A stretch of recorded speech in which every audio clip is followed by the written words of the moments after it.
The UK has fallen into its largest recession on record because of the coronavirus lockdown. The United Kingdom is already in the depths of a significant recession, according to the Chancellor Rishi Sunak. This as Turkey's currency, the lira, hits a new all-time low against the US dollar. Is the American economy, growing for more than a decade now, suddenly at risk of stalling, even tipping into recession? Recession. Just hearing that word can cause some people to clench their teeth, clutch their chest, and run to the bank. And with the impact of coronavirus being felt worldwide, you've probably heard rumblings to brace for a recession. A recession can challenge your finances, so it's important to be prepared for periods of economic weakness. In fact, it's ideal to keep your financial life in good shape, whether or not you anticipate a recession. That way, you might not need to react if the economy goes into a recession. But the real question is, do you think a recession is coming in 2022? Please share your thoughts with us in the comment section below. That said, recession or not, it's always important to prepare yourself to plan in case of an economic collapse. Today, we look at how you can plan your personal finances in case of a worldwide recession. Let's get it on!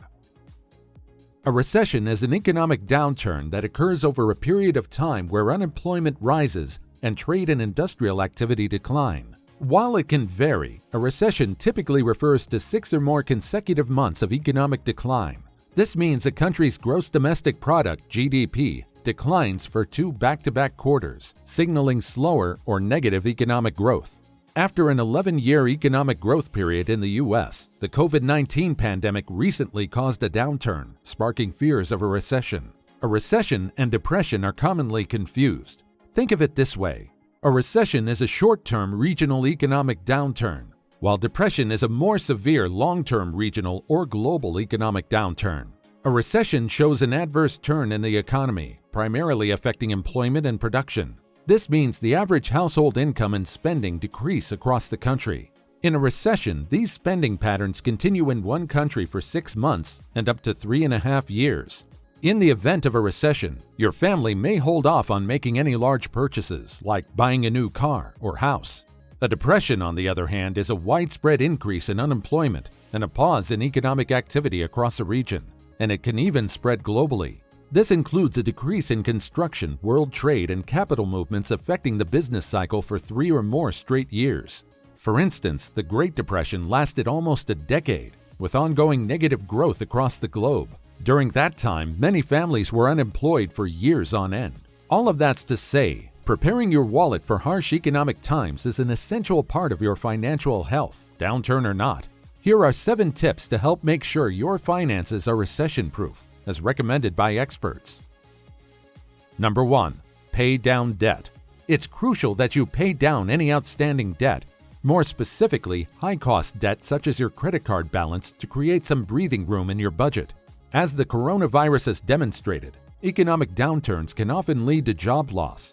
If you're worried about job security, paying off your obligations might bring you more peace of mind. Make sure to cover your 4 walls first. That's food, utilities, shelter, and transportation. One way to get prepared is to pay down or eliminate debt. Doing so can reduce your monthly obligation, making it easier to absorb any speed bumps you hit during a recession. For example, if you lose your job or work fewer hours in a slow economy, life will be easier with fewer or lower monthly payments. But be strategic when paying down debts. Building up emergency savings might make more sense than aggressively paying down debt. If there's an adequate emergency fund set in place, it may make sense to pay down credit card debt.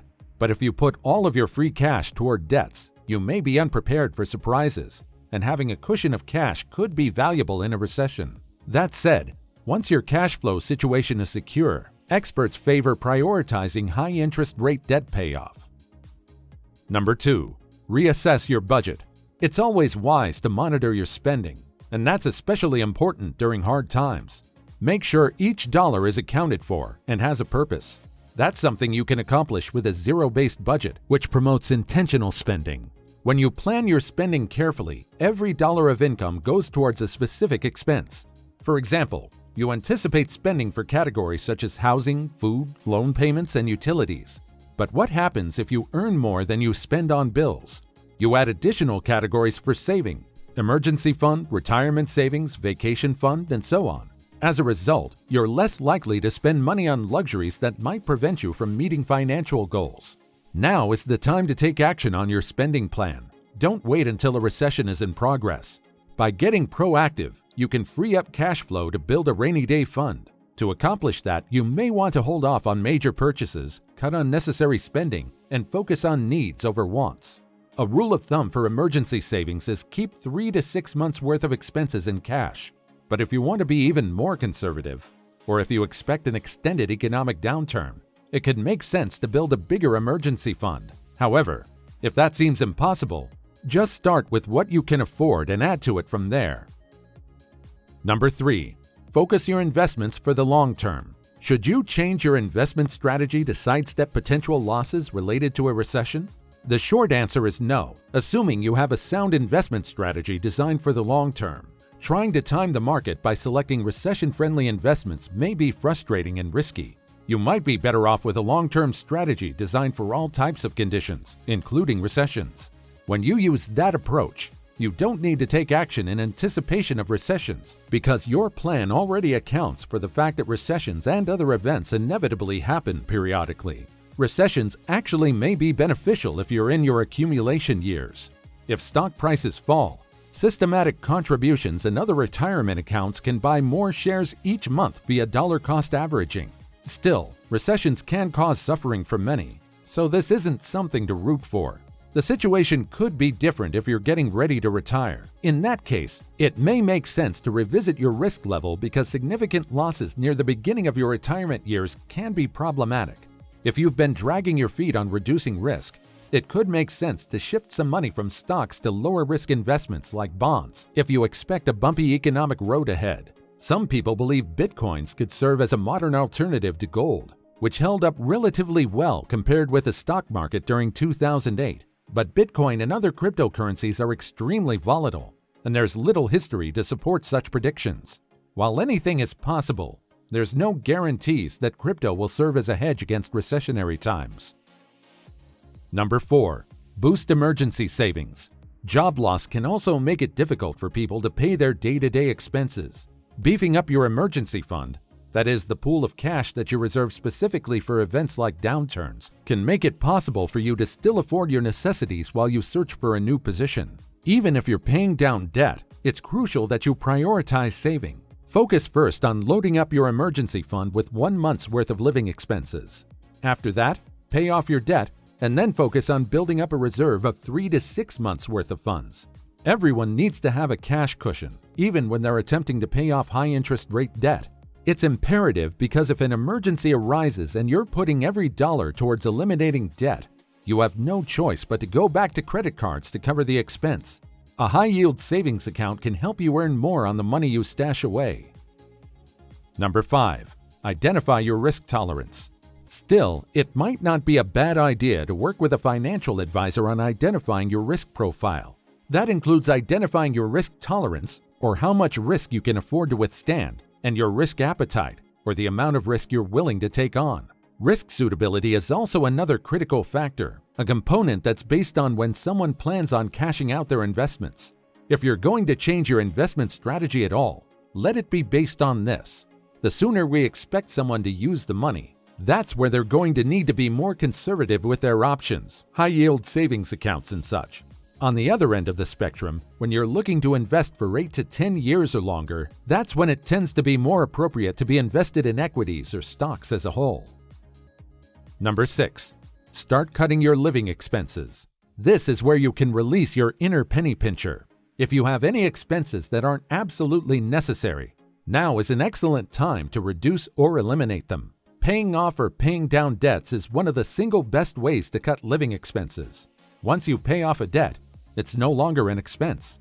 But apart from debt, review all your expenses. If you have a Hulu or Netflix subscription you hardly use, get rid of it. Have you been thinking about cutting your cable? Now is maybe the time. If you have a gym membership but never go to the gym, that's another target. Just make sure you have alternative methods for keeping fit. Now is an excellent time to complete a reevaluation of your insurance policies. Insurance has become a major expense in most households, and premiums can often be reduced with periodic reviews. Commit to finding the best insurance in each category: life, health, disability, business, and even pet policies. Food is another cost that's a potentially rich target for cutting expenses. Start with restaurant meals. If you eat out twice a week, cut it down to once. Eat at lower-priced restaurants and take advantage of coupons and specials. With grocery shopping, look into wholesale clubs. You'll have to become a member, but you'll probably get back the cost of the membership on your first shopping trip. If you have one in the area, check out Aldi. It's unconventional for a food store, but you can seriously cut your grocery bill shopping there. Number 7. Make yourself more valuable on the job. Recessions mean staff reductions. In the last recession, the unemployment rate topped out at around 10%. But the good news is that 90% of workers didn't lose their jobs. That's the group you'll want to be part of when the next recession hits. Promise yourself you will. The best way to ensure that is to up your professional game. Get any certifications, professional training, or skill sets now that will make you more valuable to your employer. Yes, people lose their jobs during recessions, but the most valuable employees keep theirs. By becoming better at your job, you'll have a much better chance of counting yourself among the survivors. But there's a secondary benefit to improving your skills and qualifications. If you do lose your job, you'll be better qualified for the job search that will follow. It's better to implement these strategies now while you're still in control of the situation than to wait until your job becomes a problem.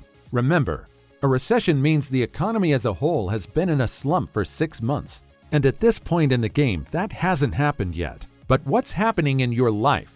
The money decisions you make every day impact you more than anything an economic expert could predict.